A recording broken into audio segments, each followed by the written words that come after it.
모더나 주가가 최근 크게 오르면서 시장이 다시 주목하고 있는데요. 이번 상승은 단순한 테마가 아니라 명확한 재료가 있었습니다. 크게 보면 첫째는 암 백신에서 나온 데이터가 모더나를 다시 성장주 프레임으로 끌어올렸고, 둘째는 비용 절감과 가이던스 업데이트로 현금 소진 공포를 낮췄다는 점입니다. 오늘은 이 두 축을 중심으로 왜 올랐는지와 앞으로 무엇을 확인해야 하는지를 이슈, 실적, 리스크, 전망까지 순서대로 정리해드리겠습니다. 최근 한 달 흐름을 요약하면 시장이 모더나를 다시 평가하기 시작한 신호라고 볼 수 있는데요. 첫 번째 트리거는 머크와 함께 진행 중인 개인 맞춤형 암 백신 V940 병용요법에서 장기 추적에서도 효능이 유지된 발표가 나왔다는 점입니다. 두 번째 트리거는 컨퍼런스에서 2025년 매출 전망과 2026년 비용 계획을 업데이트하면서 수익이 줄어도 버틸 체력을 만들겠다는 메시지를 확실히 보여줬다는 점이고요. 이 두 가지가 동시에 나오면서 주가가 강하게 반응한 것으로 해석할 수 있습니다. V940 이슈가 강했던 이유는 암 백신이 단순히 한 번 잘 나온 데이터로 끝나는 분야가 아니라 장기적으로 플랫폼 가치로 평가받기 쉬운 영역이기 때문인데요. 이번 발표는 단기 반짝이 아니라 5년 추적에서도 재발 또는 사망 위험을 낮춘 효과가 유지됐다는 점이 핵심입니다. 특히 키투라와 병용이라는 점이 중요합니다. 이미 대형 시장을 가진 면역 항암제와의 조합에서 성과가 나오면 상업화 시나리오가 현실적으로 보이기 때문에 기대가 커지게 됩니다. 결과적으로 모더나는 코로나 이후 백신 회사라는 이미지에서 종양학 성장 스토리를 가진 회사로 다시 보이기 시작한 겁니다. 숫자 관점에서 보면 시장이 반응한 부분은 리스크 대비 기대 수익의 기울기가 바뀌었다는 점인데요. 핵심은 5년 추적에서도 위험 감소 효과가 유지됐다는 신호가 나왔다는 점이고, 이건 임상에서 가장 중요한 질문인 지속성에 대한 답이 일부 나온 셈입니다.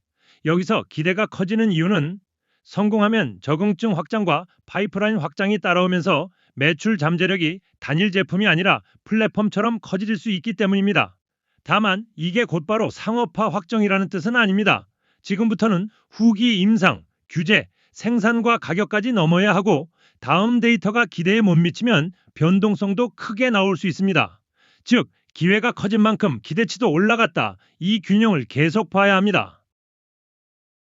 두 번째 축은 재무와 비용 메시지인데요. 모더나는 2025년 매출을 약 19억 달러로 제시했고, 동시에 2025년 GAAP 운영비용 가이던스를 2억 달러 낮췄습니다. 그리고 2026년에는 최대 10% 매출 성장 목표를 재확인하면서 2026년 GAAP 운영비용은 약 49억 달러로 제시했는데요. 더 중요한 건 그 다음입니다.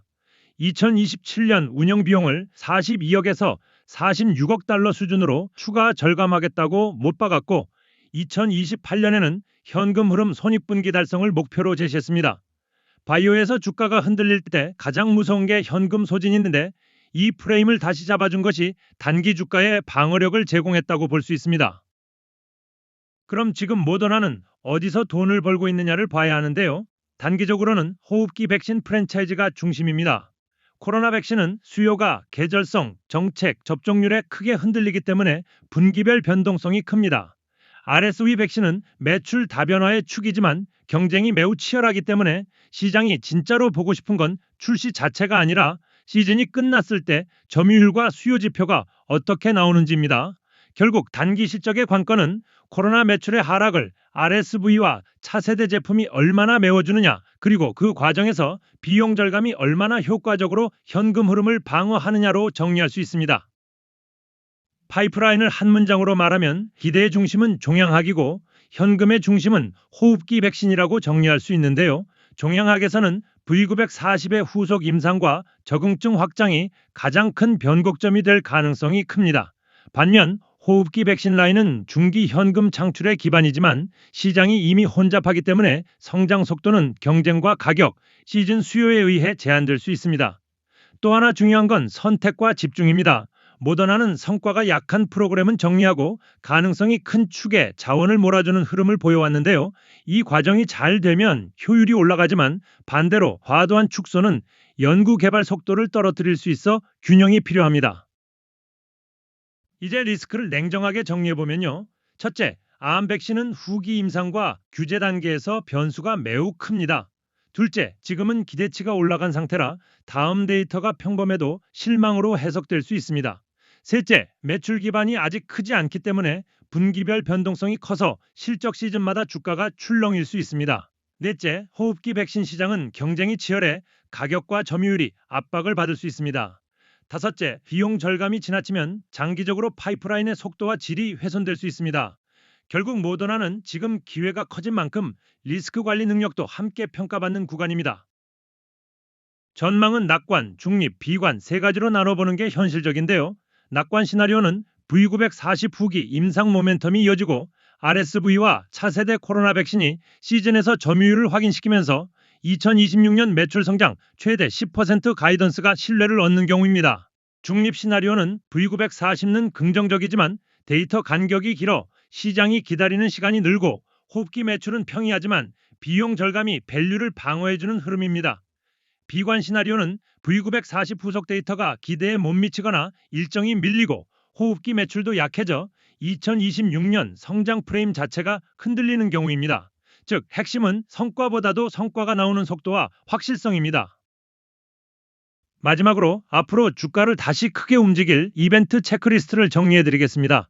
첫째, V940 관련 추가 임상 데이터 발표와 후기 임상 진행 상황 업데이트가 가장 중요합니다. 둘째, 공식 실적 발표에서 2025년 매출과 비용이 최근 업데이트한 가이던스와 어떻게 맞춰지는지 확인해야 합니다.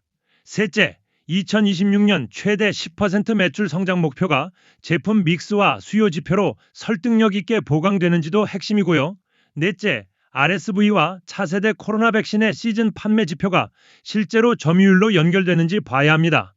다섯째, 현금 소진 속도와 비용 절감이 계획대로 진행되는지를 확인하면 모더나의 이번 랠리가 단기 이벤트인지 구조적 전환의 시작인지가 더 분명해질 겁니다.